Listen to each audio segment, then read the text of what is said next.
வணக்கம் மக்களே. மகா கந்தசஷ்டி விரதம் நாள் 7. இன்றைக்கி முருகனோட திருக்கல்யாண நாள். இன்றைக்கி தான் நிறைய பேர் விரதத்தை பூர்த்தி பண்ணுவாங்க. திருக்கல்யாணத்தை பார்த்துட்டு அதுக்கப்புறமா பூர்த்தி பண்ணுவாங்க. நான் சில பர்சனல் ரீசன்ஸ்னால இன்றைக்கி காலையிலேயே விரதத்தை பூர்த்தி பண்ணிட்டேன். விரதத்தை பூர்த்தி பண்ணுறதுக்கு முன்னாடி சுவாமி இடத்த எப்போதும் போல் க்ளீன் பண்ணிவிட்டு முருகருக்கு அலங்காரம் பண்ணிவிட்டு விளக்கேற்றிட்டு தூபம் ஏற்றி வச்சுட்டு இன்றைக்கி முருகனோட மந்திரம் கொஞ்சம் படித்தேன்.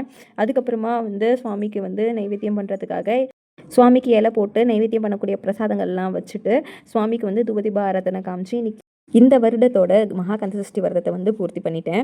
இந்த வருஷம் ரொம்பவே ஸ்பெஷலான ஒரு வருஷம்னே சொல்லலாம்.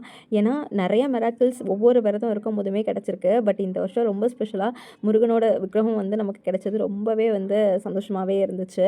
மட்டும் இல்லாமல் எங்கள் அம்மா இடையில குலதெய்வ கோயிலுக்கு போயிருந்தாங்க. என்னால் போக முடியாத ஒரு சூழ்நிலை ஏற்பட்டதுனால குலதெய்வ கோயிலில் போயிட்டு அபிஷேகம் பண்ணிவிட்டு அம்பாளுக்கு சத்திர புடவை ஏலத்துக்கு விடும்போது அதை வாங்கலான்னு சொல்லிட்டு போயிருந்திருக்காங்க. அந்த நேரம் கோயிலில் பூஜை பண்ணுறவங்க உங்கள் பொண்ணு இன்னைக்கு இந்த வாட்டி வரலன்னு சொல்லியிருந்தீங்களே, பாப்பாவுக்கு புடவை எதனா வாங்கிட்டு போகிறீங்களான்னு கேட்கவும், ஆமாம் புடவை வாங்கணும் அப்படின்னு சொல்லிட்டு சொல்லவும், மூட்டையில் நிறையா புடவை வச்சுருந்துருக்காங்க. அதில் மேலே இந்தாங்க இது பாப்பாவுக்கு எடுத்துகிட்டு போங்கன்னு சொல்லிட்டு கொடுத்துருந்துருக்காங்க.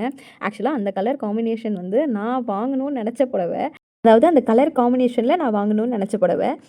நான் வாங்கணும்னு நினச்ச புடவை அம்பாலே நான் தரேன் உனக்கு நீ ஏன் வாங்குற அப்படின்ற மாதிரி அங்கேருந்து அதை அம்மாவும் அப்பாவும் எனக்காக வாங்கிட்டு வந்திருந்தாங்க. அதுவே எனக்கு ரொம்ப பெரிய கிஃப்ட்டடாக இருந்துச்சு. அதுக்கப்புறம் மகா கந்தசஷ்டி விரதம் சூரசம்ஹாரம் அன்னைக்கு எனக்கு முருகனே என் கையில் கிடச்சம்போது அதோட ஹாப்பினஸ் என்னால் எக்ஸ்ப்ரெஸ் பண்ணவே முடியல.